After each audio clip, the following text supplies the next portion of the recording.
you can kind of get a sense, or at least I did, that he's trying to shake this up. He's trying to get through this contract, basically, this 5-year contract. Go ahead. Time out. Yes. So the Colonel got him into the contract, long-term contract movies. Colonel got him into a long-term contract at Vegas. Yep. Both wore him out. Yep. True. That's kind of crazy. And when you think about that, some of those long-term contracts kind of worked against him. They drained him. Yeah. We move on now to like the earlier 70s, 72, 73 becomes the Las Vegas Hilton. So now Elvis is kind of settling into more of what we know of more of the traditional shows that we've seen where, he opens with the 2001 theme and he's got CC Rider and at the top of the set list, he's got the studded jumpsuits and so forth. When he first started, he wasn't quite there yet. They were a little bit more modest. They were jumpsuits we're talking about were a little bit more modest. Well, and before that, the 2-piece suits. Mm-hmm. Yeah, so they have some 2-piece suits that started off when he began, and they were also not at that point white yet. They kind of start off with black. Blue. Yeah, and then they moved to the white shortly thereafter, but they were more subdued. But as he got into this era and this part of it, he got in more into the studs and the flash and the showmanship. His dancing. Yep. The dancing moves he and the jumpsuits we talked about were based off of a karate suit. He was into karate. Yep. And with the jumpsuit, so he didn't have to worry about his shirt coming up or the jacket or pants splitting or whatever. He had flexibility to kick and splits and whatever. Yeah, so the jumpsuits became a bigger piece of this whole thing along the way. And he still had some 2 pieces here and there that he would wear at this point. But the jumpsuits obviously were a big part of this. In addition to not only the Vegas years, but him touring around as well too, and doing that whole thing. But these are the times now he's settling into more of the traditional Vegas, what we're looking at. We've seen him do. He's starting, in my opinion, to go back a little bit and do more of he's starting to drop off the new stuff, starting to go back to what the hits were. And I'm talking specifically like in the years of like about this time, 72, 73, 74, beginning of 74, I should say. He kind of settled in for, it seemed like a little bit to stuff that was tried and true. He kind of, I don't know. To me, it felt like he abandoned some of the new stuff. Well, it makes you wonder too, was he tired? Probably. Was he starting to get tired? And that's kind of where I'm going with all this. Yeah. Because you're going at that rate. Do you want to learn new songs? Do you want to put time and effort into learning the words and rehearsing and all that stuff more than you need to? So maybe that's exactly a great possibility of why he kind of settled in that period.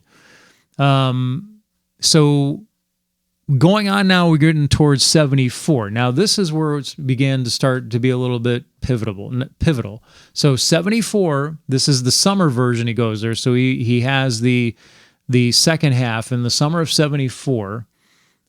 He goes in for rehearsals.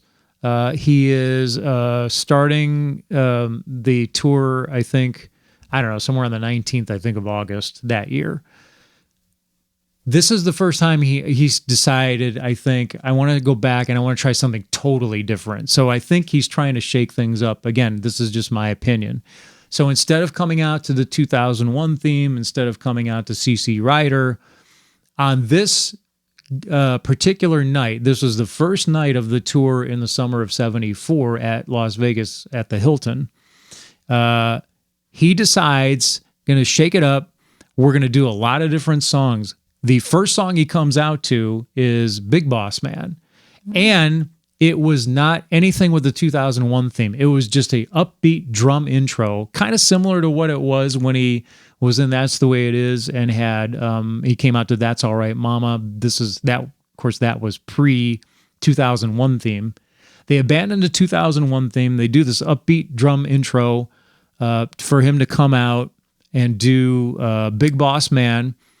Did not have his guitar with him, had a brand new peacock jumpsuit that he came out in. And his song set was Big Boss Man. Down in the Alley was another one that was brand new. Good Time Charlie's Got the Blues was another one in this set. I'm trying to think. I think the two by Olivia Newton-John were kind of brand new at this point.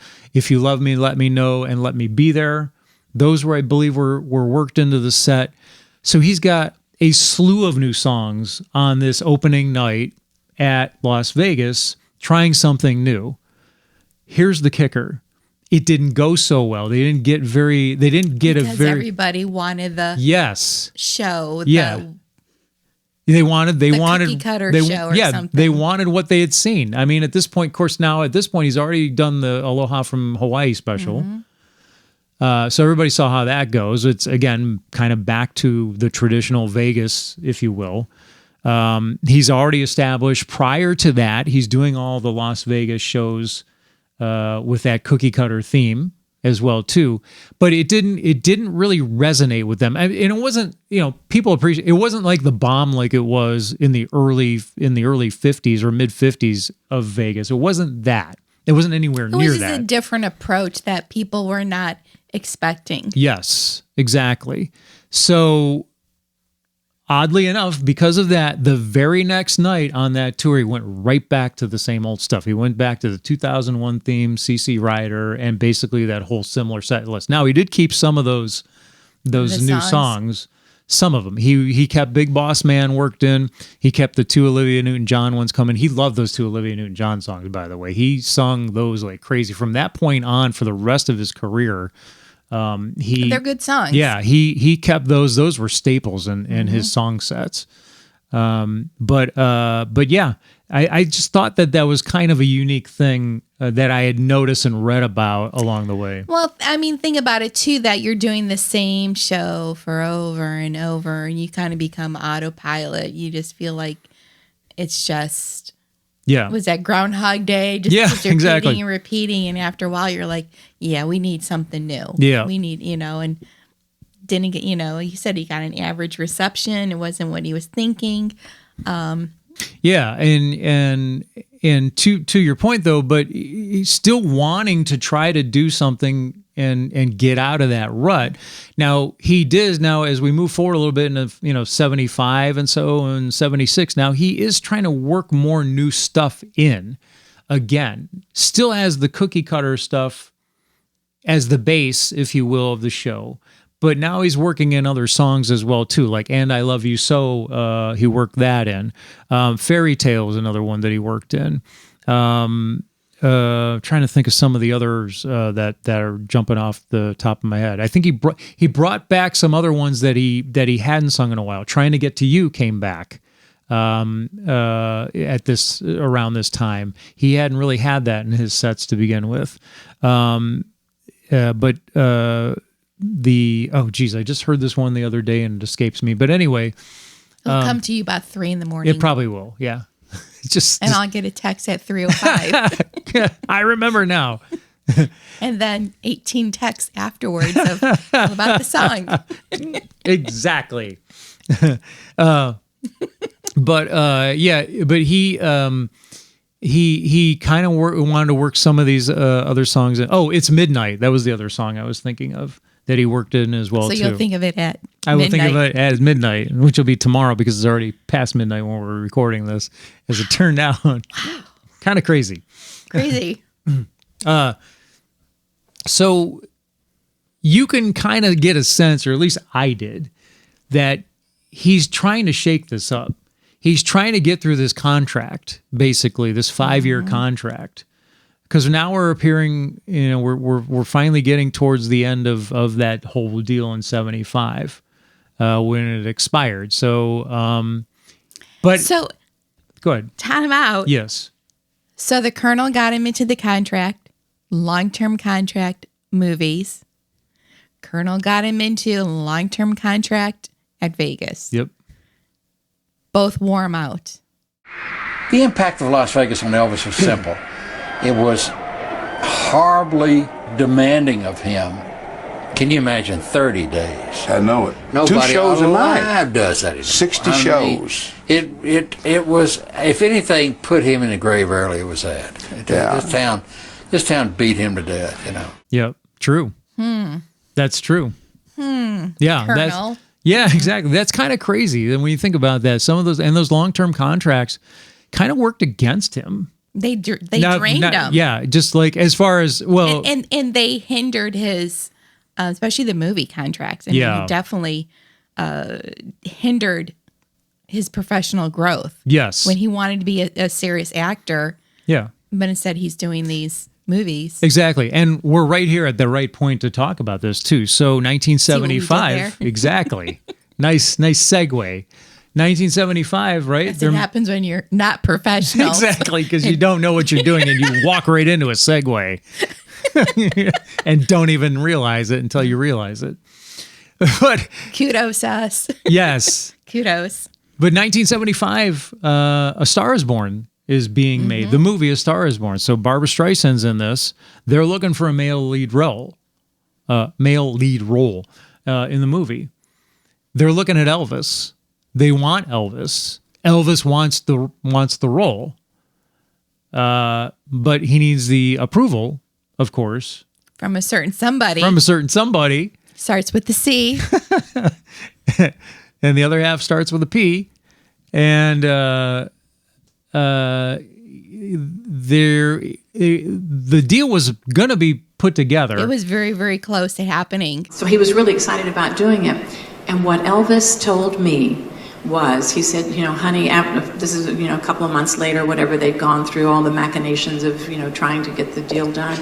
And he said, I'm not doing the movie. And I said, why not? And he said, Colonel thinks it's a bad idea. And I said, why is that? And he said, he doesn't want me to portray a loser who dies in the end. So the Colonel was apparently worried about Elvis's image coming back in a film like that and then portraying a loser, as the Colonel put it. So that's what I was told. That's what Elvis told me. And that's the reason. And Barbara said, she said we couldn't work out the deal with the Colonel. The Colonel blocked it. About everybody in the Elvis camp, other than Colonel Parker, was so mad at this whole decision. Elvis was bummed out big time. He thought for sure. He was really confident that he was going to get that movie. Yeah, and it would have been a career, would have revived his career as an actor that being taken seriously, which he really always wanted to be. Everybody thought this would have been a big thing for him at this point. He could have gotten another shot in the arm for his career.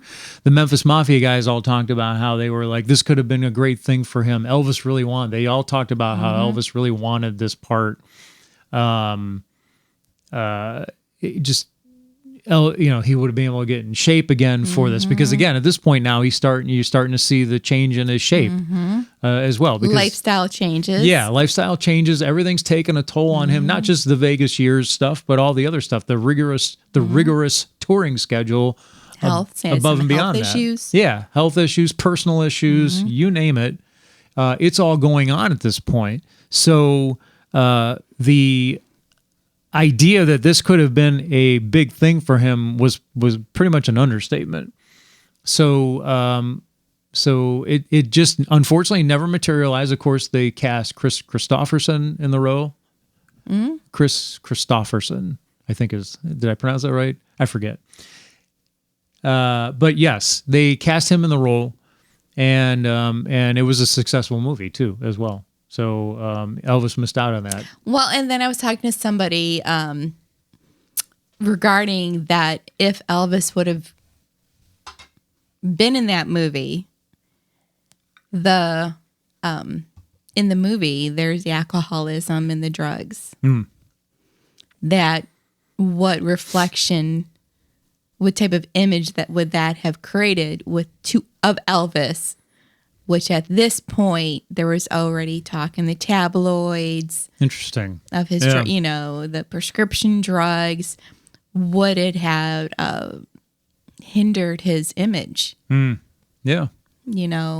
Interesting. Yeah. That's So that, and maybe it was a blessing in disguise. He didn't. yeah. So you see it both ways. Sure. It would have boosted his career. Who knows what other doors it would have opened. On the other hand, it could have hurt him. Yep.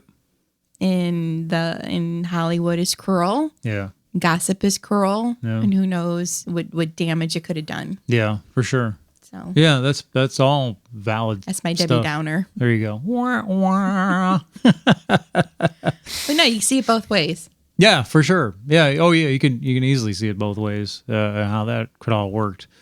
But it didn't. So and Elvis ended up finishing out the contract, the tablecloth contract, if you will, for Vegas. He ended up, of course, appearing there, I think, a couple more times. I know matter of fact, it was the last time he was there was in, I want to say, December of 76. I also think that was a postponed engagement, if I recall, because of health problems.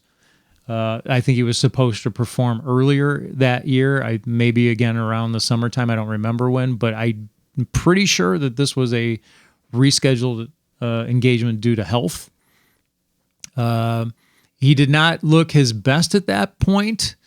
He looked much different. We had another episode where we talked about friends Wink and Sandy Martindale met him backstage around this time in Las Vegas, and they were upset to see his condition and his just overall The changes in him happening.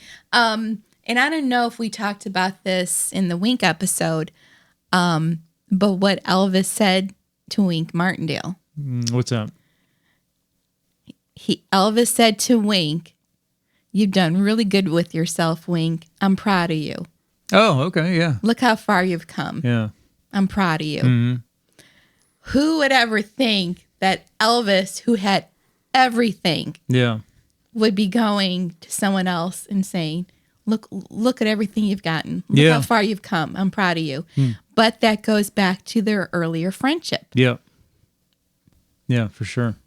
And that stayed with Wink. That here is, the king of entertainment. Yeah. Proud of me. Yeah.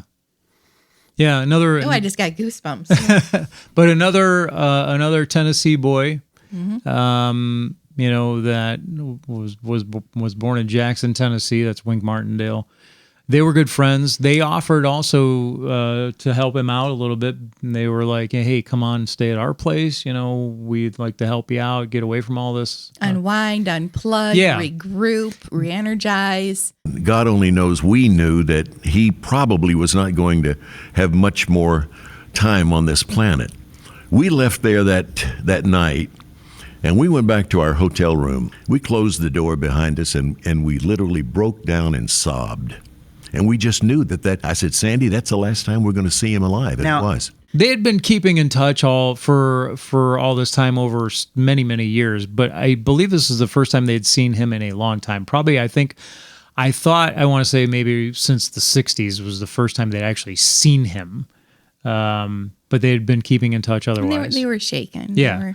So, but the point is, you could see that this was all starting to finally take its toll on Elvis. And again, not just the Vegas years, but just everything was catching up with them. Yeah. And the people that did want to step in, lean in, and intervene, Elvis wasn't listening to them. Yep. He was fine. Everything was fine. He didn't want to address what other changes were happening in his life. Right. And he, I would say he wasn't the man he was. No. Something was dimming. Yeah. Something for sure was not going well for him. They could sense, they could tell, they could see the changes. They could see that there was a lot of life that had been drained at that point out of his his energy level, his just mentality, everything along the way. It just seemed like that was from accounts that was kind of the thing that people were picking up on. But that was pretty much it for the Las Vegas years. Beyond that, he had he finished out the year, the successful last concert tour for a few days. I think he went from Dallas, Texas to Birmingham, Alabama, finished up in Pittsburgh, Pennsylvania on New Year's Eve that year, 76, going into 77. Oddly enough, that New Year's Eve performance was probably one of his best performances in a long, long time. He actually looked pretty decent there for some crazy reason. Also some of the best that he looked in a while. And he was kind of pretty much energetic in that performance and so forth. And then of course, once the new year started in 77, that was the end of the concert tour. He took a few months off, and then the rest of it is probably for another episode. But how he changed Vegas. Yes, very much. His footprint. Yeah. That he left. Yeah. He became almost synonymous with it, and to this day, I mean, people still think Vegas. Right. That's one of the things you think of. Right, and just the Westgate just had that. They just recreated the July 31st concert. Yeah. So his legacy, his songs, his music is still being celebrated in Las Vegas. Yes. The wedding chapels, the Elvis. Yeah, the Elvis impersonators doing the If I ever weddings. got married, that's what I would do. Why not? But you think Elvis Presley, you think Jailhouse Rock, Hound Dog, Yeah. Hawaii, leather jumpsuit in Las Vegas. Oh yeah. Hence, the Vegas stuff, is Yeah. just Yeah. he created the nightlife excitement of Vegas. He liked in the early 69, 70, 71, he liked Las Vegas. Yeah. His entourage liked Vegas. Yep. Vegas liked them, Yep. but it took its toll. Yeah, it took a toll on all of them. Really, actually, they all of them. Elvis grew to not like Vegas. A few years later, like in the mid 70s, did not. It was almost like how not saying that we don't like our jobs, but like after a while, you're going to work. It's like, oh, Yeah. do I got to go to I got to do it. I mean, Right. kind of become bitter. But Yeah.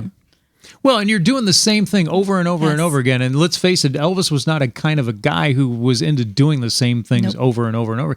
He needed the challenges. He needed something different. He needed different things going on at almost every time throughout the day, let alone throughout a week, a month, a year, and the rest of his life. I mean, this is a guy that was just not one to be complacent and not one to just do something over and over and over again. No. Unless he was to the point of, like we were talking about earlier, just tired.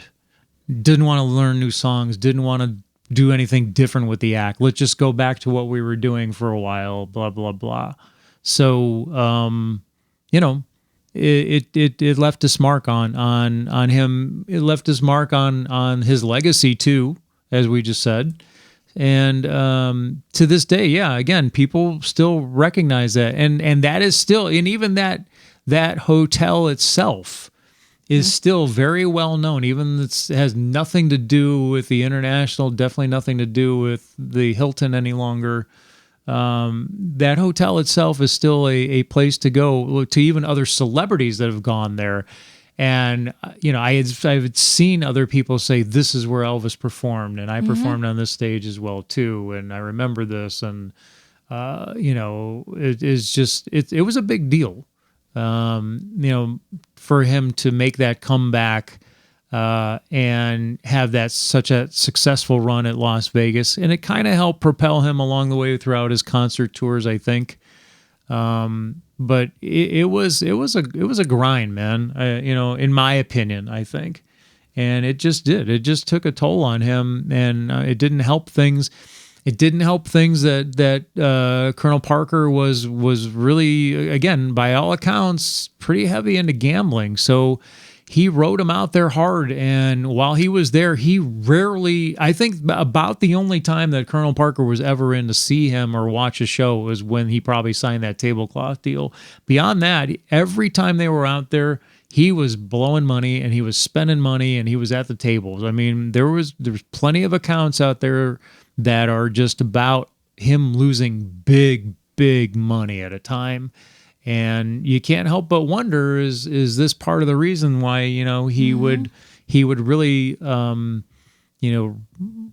get him out there, get him on the stage, probably happy that he's got him signed to that long-term contract and, twice a night for 7 days a week for a month or so at a time, twice a year. That kind of thing. Yeah, the Colonel was afraid that the money would stop. Yeah. So, anyway. To Elvis. Yes. We'll get another 1970s glass. To Elvis. To Elvis, or a 60s looking glass, as it is for a 70s Elvis version. Thank you for the music. Yep. Thanks for the music, and thanks for the memories. And thank you for tuning in once again. We appreciate it. If you like this show, please like, subscribe, share, and become an EIP for us. We'd love to have you. Thank you to all the EIPs who are already there already. We appreciate you very much so. And until next time on the Elvis Impact, we will see you later. Take care. Peace.